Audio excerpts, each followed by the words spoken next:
ओम शांति। कभी कभी क्या होता है कि हमारे घर का जो वातावरण है वो बिल्कुल भी प्योर नहीं है, उसमें बहुत अधिक नेगेटिविटी है। नेगेटिविटी का कोई भी कारण हो सकता है। ये भी हो सकता है कि उस परिवार की कोई एक आत्मा, माना कोई एक सदस्य ऐसा है जिसके अंदर कोई ऐसा कड़ा संस्कार है, कोई इसी प्रकार की कोई बुरी आदत है जिसकी वजह से प्रतिदिन घर का वातावरण बहुत बुरा रहता है। उस आत्मा को कोई कितना भी समझाए लेकिन वो मानने के लिए तैयार ही नहीं है। वो अपनी उस आदत के इतने अधिक अधीन हो चुका है कि वो उस आदत को चाह कर के भी छोड़ नहीं पा रहा है, और जिसकी वजह से प्रतिदिन घर में कलह क्लेश रहता है, घर का वातावरण अच्छा नहीं रहता। और दूसरा, कभी कभी क्या होता है कि ऐसा लगता है कि जैसे घर में किसी भी बुरी चीज़ का साया है, या किसी ने हमारे घर पर कुछ ऐसा कर दिया है जिसकी वजह से हमें अपने घर में नेगेटिविटी की अनुभूति होती है। लगता है कि जैसे घर में प्योरिटी नहीं है, सात्विकता नहीं है, घर में कोई भी प्रकार की बरकत नहीं रहती है, सुख शांति समृद्धि नहीं है। कहने का भाव ये है कि कारण कोई भी है जिसकी वजह से आपको ये लग रहा है कि मेरे घर का वातावरण उतना सुंदर नहीं है जैसा होना चाहिए। क्योंकि हर एक आत्मा का ये सपना होता है कि मेरा घर स्वर्ग जैसा हो। स्वर्ग माना क्या? जिस घर में बहुत अधिक प्यार है, आपस में सभी के संबंध बहुत अधिक मधुर हैं, सभी एक दूसरे को समझते हैं, जिस घर में सुख है, समृद्धि है, संपन्नता है, धन की भी भरपूरता है, हर प्रकार से बच्चों में भी सुंदर संस्कार हैं, उसी घर को तो कहा जाएगा ना कि स्वर्ग है। अब प्रश्न ये उठता है कि अगर किसी भी प्रकार की नेगेटिविटी है, आप उसको दूर करना चाहते हैं, अपने घर के वातावरण को सुंदर बनाना चाहते हैं, तो क्या इसके लिए हमें अपने घर के सभी सदस्यों को बदलना पड़ेगा? क्या उनके ऊपर मेहनत करनी पड़ेगी? नहीं। परम पिता परमात्मा एक बहुत सुंदर युक्ति बतलाते हैं, बच्चे, स्व परिवर्तन से विश्व परिवर्तन होता है। माना अगर आप अकेले बदल जाते हैं तो पूरी दुनिया बदल सकती है, तो क्या हमारे एक बदलने से हमारे घर का वातावरण नहीं बदल सकता? कभी आप नोट करके देखना, आपके घर के किसी भी एक कोने में छोटी सी अगरबत्ती जला दो और थोड़ी देर के बाद ही पूरे घर का वातावरण कितना सुंदर हो जाता है, महकने लगता है, घर के एक एक कोने से खुशबू आने लगती है। जब एक छोटी सी अगरबत्ती पूरे घर के वातावरण को बदल सकती है, तो क्या हम एक आत्मा अपने घर को नहीं बदल सकते? जब हम अपने परम पिता परमात्मा को याद करते हैं, उनका साथ लेते हैं, तो हमारे अंदर ये बहुत बड़ी पावर आती है, जिससे हमारे अंदर गुणों का विकास होता है, और उन गुणों की खुशबू से हमारा पूरा घर महकने लगता है। इसके लिए आपको क्या करना है? आपको एक छोटा सा कार्य करना है। सबसे पहले तो हम ये बता दें कि आज हम जो भी उपाय डिस्कस करने वाले हैं वो कोई भी आत्मा कर सकती है, और जो भी सच्चे दिल से करेगी उसको 100% लाभ मिलेगा। क्योंकि पहले हमने ये बहुत जगह करके देखा और इसके सबसे सुंदर रिजल्ट आए, तभी हम आपके साथ ये डिस्कस कर रहे हैं। आपको क्या करना है? आपको अपने घर में सबसे पहले परम पिता परमात्मा को स्थान देना है। क्योंकि जब तक परम पिता परमात्मा हमारे घर में नहीं बैठेंगे तब तक हमारे घर का वातावरण सुंदर नहीं हो सकता। क्योंकि पूरी दुनिया में जो पवित्रता का सागर है, सुख शांति समृद्धि प्यार का सागर है, वो है स्वयं परम पिता परमात्मा।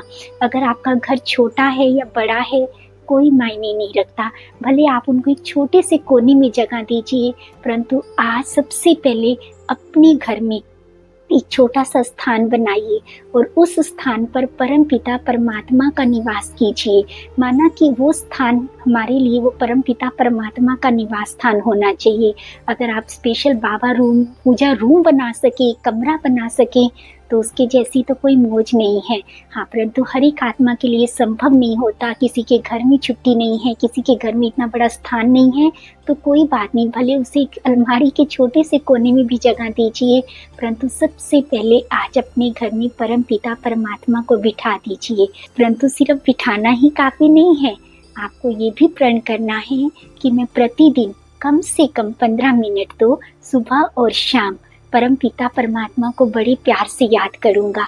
आपका याद करने का तरीका अपना हो सकता है। आप किसी भी मेडिटेशन कमेंट्री का सहारा ले सकते हैं, बड़े प्यार से उनसे बातचीत कर सकते हैं, जैसा आपको अच्छा लगता है, जिस विधि से भी आप परमपिता परमात्मा को याद करते हैं। परंतु जब हम स्थान बनाते हैं तो उस स्थान पर हमको परमात्मा पिता के साथ बैठना, उनके साथ बातचीत करना, उनको याद करना भी परम आवश्यक होता है।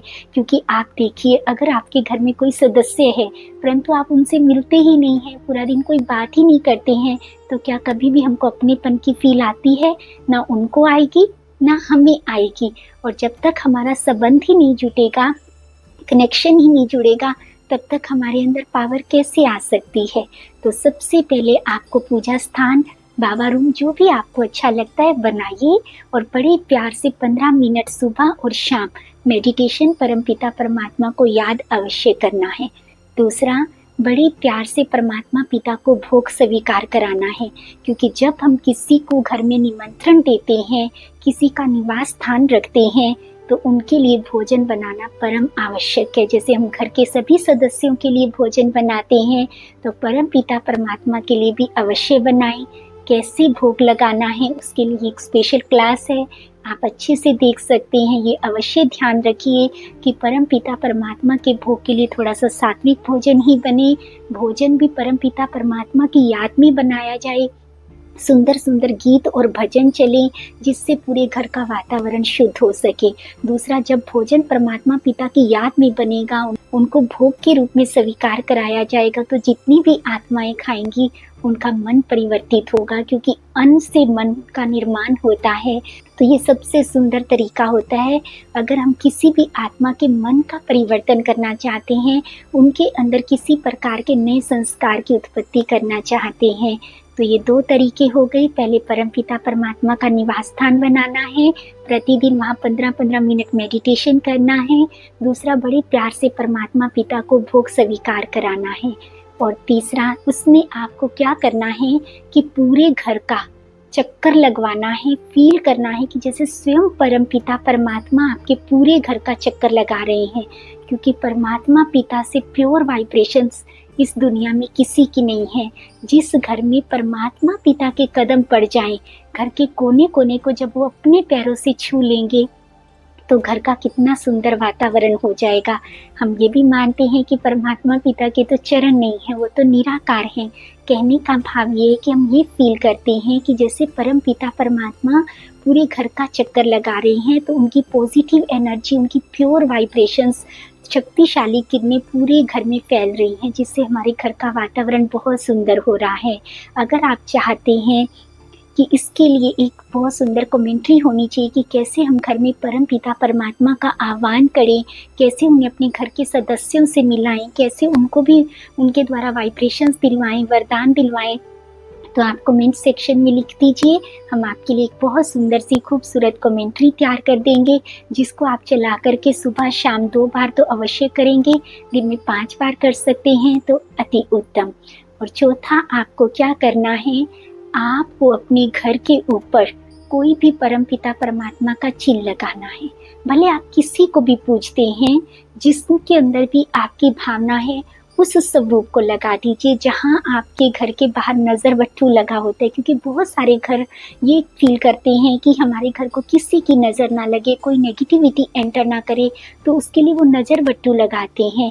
आज आप इसको आजमा करके देखना, उस नज़र बट्टू को हटा दीजिए और उसके स्थान पर परम पिता परमात्मा का या जो भी आपके इष्ट देव हैं, देवी हैं, उनका चित्र लगाइए। उसके पश्चात जो भी आपके घर को देखेगा, उसके मुख से एक बहुत सुंदर बात निकलेगी कि ये तो परमात्मा पिता का घर है। उनको देख करके भगवान की याद आएगी। आपके घर में जब वो एंटर करेंगे तो भगवान की याद के साथ एंटर करेंगे। जो भी आपके घर के अंदर आएगा या आपके घर को देखेगा, जब उसको परम पिता परमात्मा की याद आएगी, उसके मुख से निकलेगा कि ये तो परमात्मा पिता का घर है, तो सचमुच वो घर परम पिता परमात्मा का घर बन जाएगा। और जिस घर में परमात्मा पिता का वास होता है, उस घर में कोई भी नेगेटिविटी ठहर नहीं सकती है, क्योंकि परमात्मा पिता तो पवित्रता का, पॉजिटिविटी का अथाह भंडार है। उनके सामने भला कोई भी नेगेटिविटी कैसे ठहर सकती है। और एक छोटा सा आखिरी उपाय है कि आपके घर में जो भी धन आता है, उस धन का एक छोटा-सा हिस्सा, जितना आपका सामर्थ्य है, जितनी आपकी भावना या श्रद्धा है, उसे भी जन कल्याण के अर्थ या फिर परमात्मा पिता के कार्यों के अर्थ खर्च कीजिए। इससे आपके धन में शुद्धि आनी आरंभ हो जाएगी, क्योंकि धन ही हमारे घर में हर चीज़ को लेकर के आता है। धन से अन्न आता है और अन्न से मन बनता है और मन से हमारे घर का वातावरण बनता है। जब धन शुद्ध होगा तो अन्न शुद्ध होगा, अन्न शुद्ध होएगा तो मन शुद्ध होएगा और मन शुद्ध होएगा तो घर का वातावरण बहुत सुंदर हो जाएगा। हम मानते हैं कि ये बहुत छोटे-छोटे से उपाय हैं, परंतु ये बहुत काम के हैं। अगर आप सच्चे दिल से सिर्फ 1 मंथ का भी ट्रायल करके देखेंगे, आपको आपके घर के वातावरण में बहुत सुंदर चेंज लगने लगेगा। जब घर का वातावरण बदलने लगेगा तो आत्माओं के अंदर भी चेंज आना आरंभ हो जाता है, जिससे उनका मन शक्तिशाली होता है और उनको अपनी उस आदत को मिटाने में, अपने उस संस्कार को मिटाने में बहुत अधिक मदद मिलती है। हम आशा करते हैं कि आज का क्लास आपके लिए लाभदायक रहा होगा। अगर फिर भी इससे संबंधित आपका कोई भी प्रश्न है तो आप निसंदेह निसंकोच कमेंट सेक्शन में दे सकते हैं। अगर आपको कमेंट्री चाहिए तो वो भी आप लिख करके दे सकते हैं। हम अपनी तरफ से कोशिश करेंगे कि शीघ्र अतिशीघ्र हम आपके लिए वो भी लेकर के आएँ।